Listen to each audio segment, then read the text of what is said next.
Ako si Mara, 31 anyos. Sa ikapitong kaarawan ng aking anak, ang hangin ay amoy matamis na icing ng cake, pritong manok, at goma ng mga lobo. Lahat ay nakangiti. Pero alam mo yung klase ng ngiti na plastic? Yung ngiting hindi umaabot sa mga mata. Iyon ang suot ng mga taong nakapaligid sa akin. Mga taong matagal nang nagdesisyon kung ano lang ang halaga ko. Dahil ito ang hapong iyon kung saan hindi na nagpigil ang mga biyenan ko. Ang mga salitang matagal na nilang ipinaparamdam sa akin ng pira-piraso, ngayon ay binitawan na ng buo. Ang sandaling lumapit ang biyenan ko. Sapat lang para maramdaman ko ang init ng hininga niya sa aking tainga at bumulong ng parang ahas. Isa ka lang palamunin, para bang ang pag-iral ko ay isang mantsa sa kanilang mamahaling mantel. Nanikip ang dibdib ko. Pero hindi ako umiyak dahil ang luha ang eksaktong inaabangan nila. Natutunan ko na sa pamilyang ito, ang luha ko ay parang pera na gustong-gusto nilang lustayin. Ang handaang ito ay dapat para sa anak ko ang halakhak niya na umaalingaw-ngaw sa dingding, ang maliliit niyang kamay na lagkitan sa spaghetti at cake, ang kislap ng mata niya nang sindihan ang kandila. Pero sa tuwing titingin ako sa mahabang mesa ng mga kamag-anak, ramdam ko ang gumagapang na panghuhusga sa balat ko. Sinusukat ako, tinitimbang, at laging nagkukulang sa paningin nila. Lagi nilang sinasabi na napakaswerte ko daw. Swerte dahil nakapangasawa ako sa pamilya nila. Swerte dahil pinagtitiyagaan ako. Swerte dahil pinapakain ako. At nang magsalin ako ng inumin para pakalmahin ang nanginginig kong mga kamay, hindi ko napansin na nakatingin pala ang biyenan ko sa akin, tulad ng isang lawin na nag-aabang sa sisiw.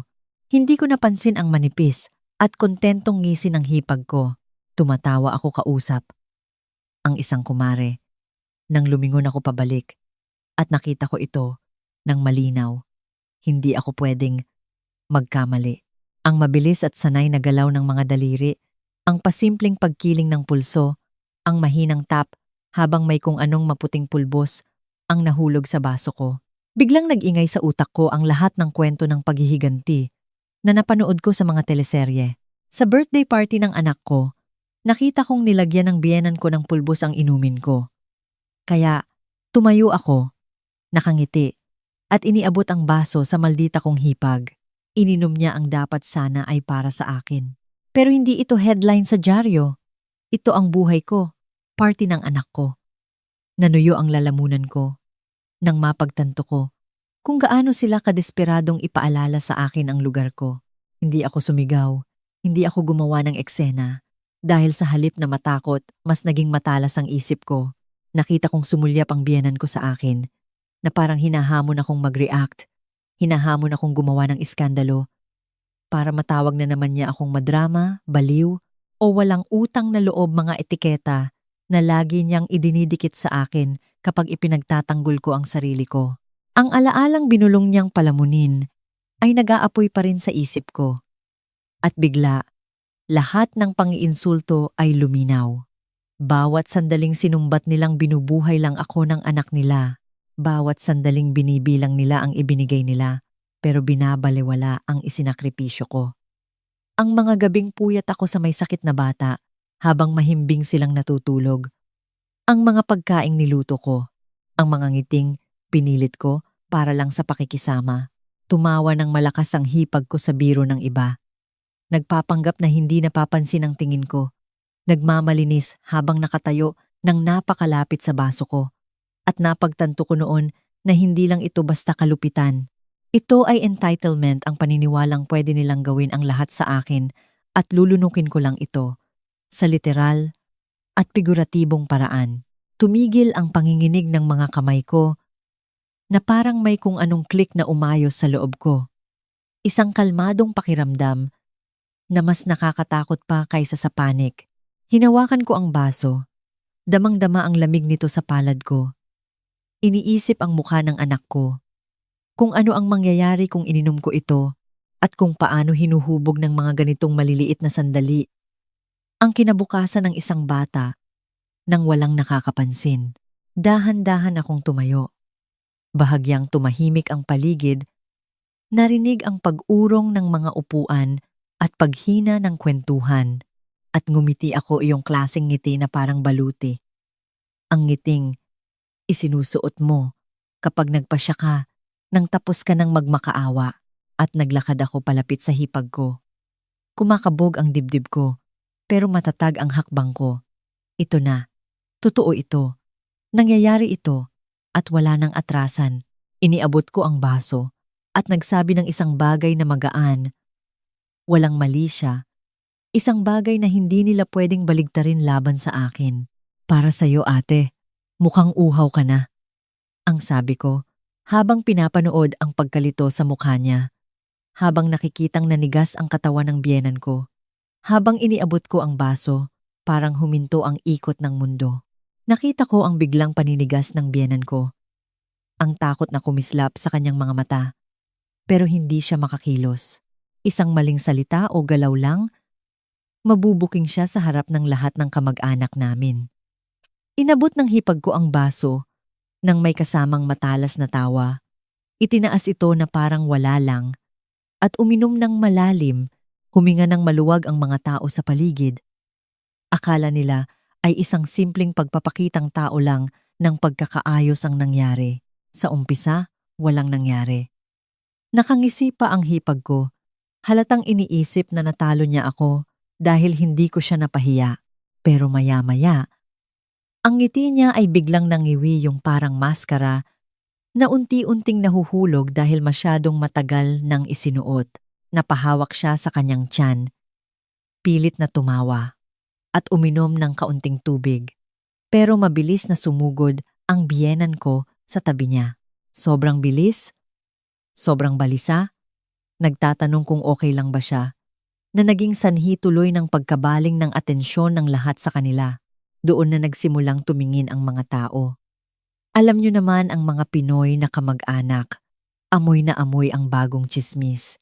Hinigit ng anak ko ang damit ko, humihingi ng isa pang slice ng cake.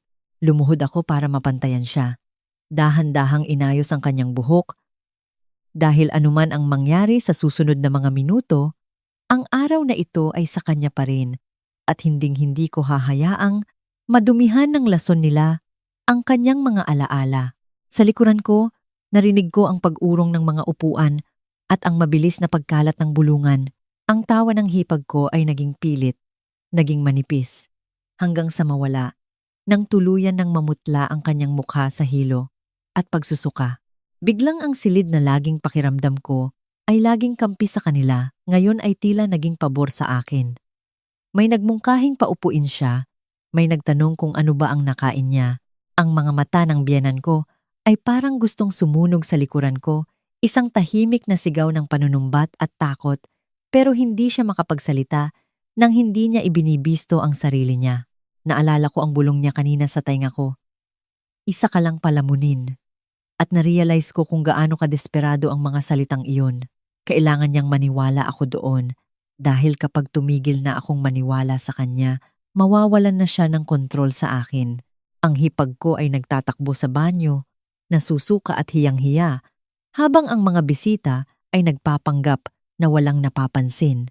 Nang tanungin ako ng isang tiyahin kung ayos lang ba ang lahat, tiningnan ko siya ng diretso sa mata at sinabing, "Opo, okay lang po ako." At totoo, sa unang pagkakataon sa loob ng maraming taon, higit pa sa okay ang nararamdaman ko. Nagpatuloy ang party, pero ramdam ang bigat ng hangin. Ang cake ay kalahati na lang. Ang musika ay masyadong malakas para itago ang tensyon. Pinanood ko ang mga biyenan ko na gumagalaw sa paligid ko, na parang mga estranghero, maingat na, ilag, at tila hindi sigurado kung ano ang alam ko o kung ano pa ang kaya kong gawin. Nang oras na para magbukas ng mga regalo, hindi na makatingin ang biyenan ko sa akin. Ang hipag ko naman ay nanatiling nakatago sa kwarto. Tinulungan ko ang anak ko na punitin ang mga pambalot ng regalo, malakas na naghihiyawan at tumatawa ng tapat. Dahil ang kaligayahan ay isa ring klase ng paghihiganti na hindi nila kayang baluktutin o pagtalunan. Nang gabi ring iyon, Matapos makaalis ang lahat ng bisita at tumahimik na ang bahay, tinanong ako ng asawa ko kung ano ba talaga ang nangyari. Mababa ang kanyang boses, maputla ang kanyang mukha, at sinabi ko sa kanya ang lahat, ang bawat bulong, ang bawat tingin, ang pang-iinsulto, ang pulbos sa baso, ang katotohanang matagal ko nang nilulunok. At nakita ko sa kanya ang isang bagay na tila nawasak at nabuo muli sa parehong sandali. Hindi niya sila ipinagtanggol.